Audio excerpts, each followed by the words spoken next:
Hey guys, welcome to Boxing Squared for boxing news and views from around the internet.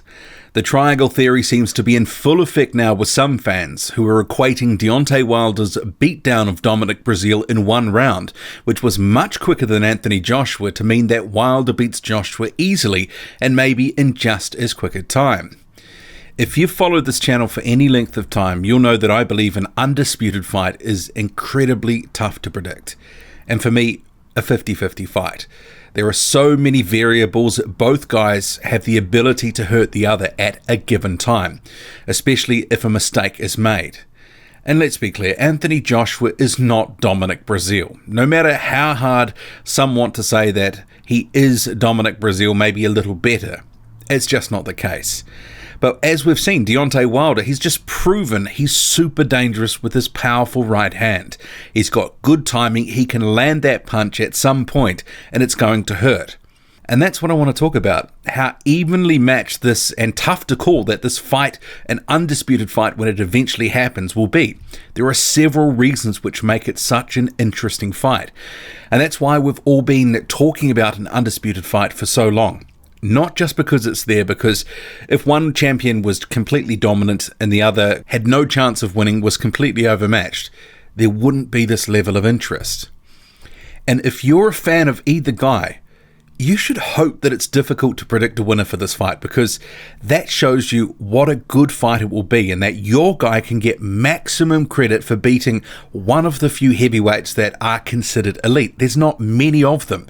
It would cement a real piece of legacy for the winner. With that in mind, buckle in. Let's go. So starting off with the dreaded triangle theory. Really, it is perilous to sort of go down that rabbit hole. I think, as we know, styles make fights. And we saw that to full effect in the Deontay Wilder and Tyson Fury fight. Wasn't a great style matchup for Deontay Wilder. Fury was able to do his thing. He was tricky, finicky, able to avoid Deontay Wilder's best work for most of the fight. And at times he made Deontay Wilder look decidedly average. But then against Dominic Breazeale, Deontay Wilder completely dominant. Behind his jab, landing that right hand, he looked clinical, he looked destructive. He really put the hurt on Breazeale early, and it was over early. So just to say because Wilder beat Dominic Breazeale, that all of a sudden that equates to a victory against Anthony Joshua, that's a very long bow to draw. And if we are really going to go down that path, you have to look at, well, do they have other common opponents? And the answer is yes. And even one at championship level, which is Eric Molina. Anthony Joshua got him out of there in about 3 rounds. Deontay Wilder got Molina out of there in 9 rounds. And he was actually cracked by Molina in that fight, did a bit of a funny dance. So just to say because one's beaten one guy faster than the other doesn't really mean a whole lot. There is some bragging rights there.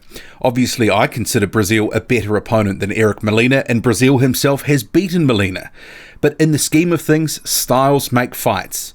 And just going fighter A, fighter B, fighter C, and doing that sort of thing, it doesn't always work. It doesn't work most of the time, because each fight is very different. The style matchup, how fighters are feeling going into that, the game plan, the instruction, just so many things factor into it, even injuries, because often fighters, even though they say they're healthy, they're carrying some form of niggle, most of the time, especially at the elite level. They are training hard. It's hard to, being a finely tuned athlete, not to get injured or hobbled to some extent, some of the time. But just to say because Wilder beat Breazeale that he beats Joshua, come on now. And this whole notion that some fans are making that Joshua is as easy to hit as Dominic Breazeale, that he could be hit at will in a similar manner, what is this actually based on? At what point in Anthony Joshua's career has he been peppered like no tomorrow and made to look foolish?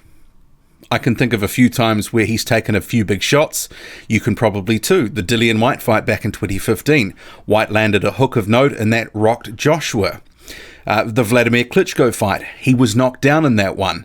That was a straight right hand, the steel hammer from Dr. Steelhammer himself, Vladimir Klitschko. But he got up. And Alexander Povetkin, he nailed him with a hook or two in their fight. But it's one of these things where you can pick out an instance or two from a fight, but it's not like in any of those fights Joshua was being completely dominated or hit at will.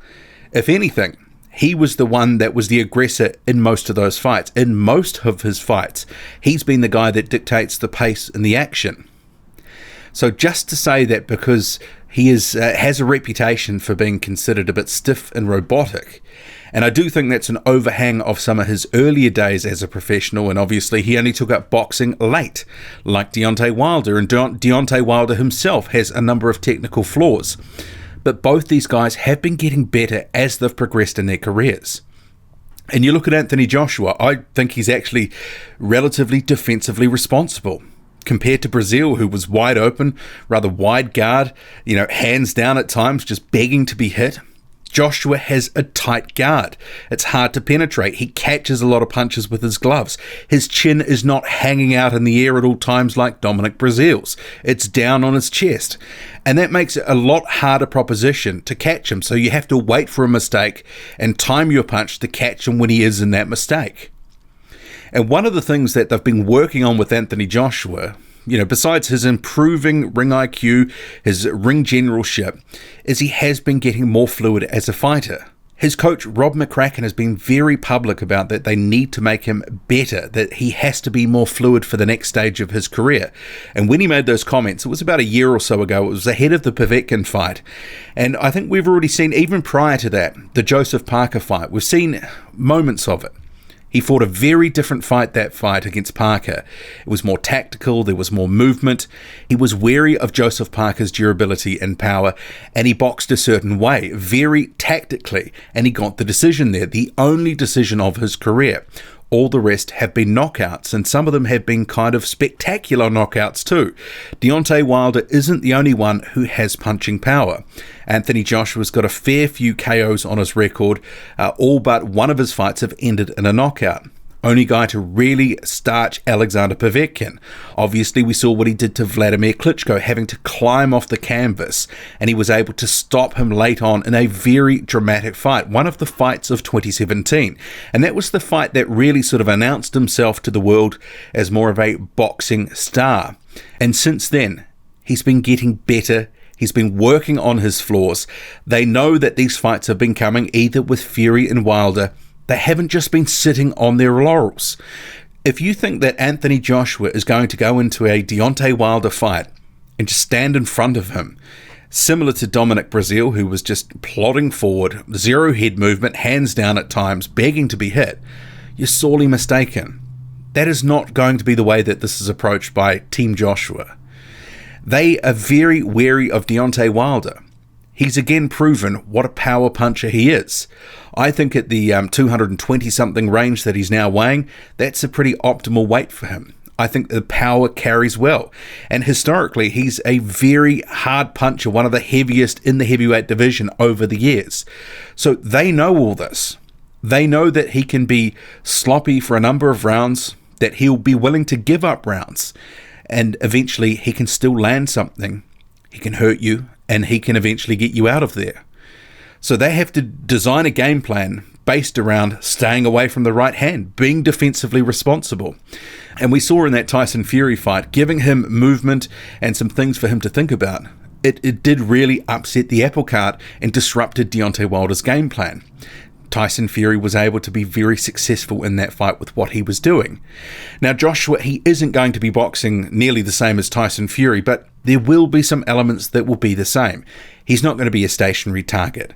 But the thing that's also in Joshua's favour, he's a very big puncher and a very good counter puncher. So it'll also be something that Deontay Wilder will be wary of. Whereas someone like Berman-Stavern, where Deontay Wilder just rolled through him, or against Dominic Breazeale, where he just basically was able to hit the target, Joshua's not just going to be there for him to hit from the opening bell.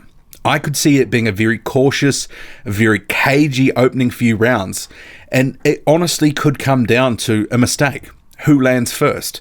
If one of them lands first and knocks out the other, it wouldn't surprise me at all. It's one of those fights where it could come down to one or two mistakes. Wilder often says, of his opponents, I don't have to be perfect. They have to be perfect for 12 rounds. I have to be perfect for 2 seconds.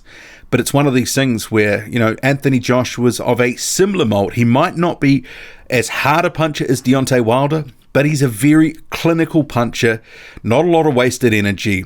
He's efficient in there. His boxing skills and defense is underrated. And some of the robot tag I think is a bit overblown because he has been getting better.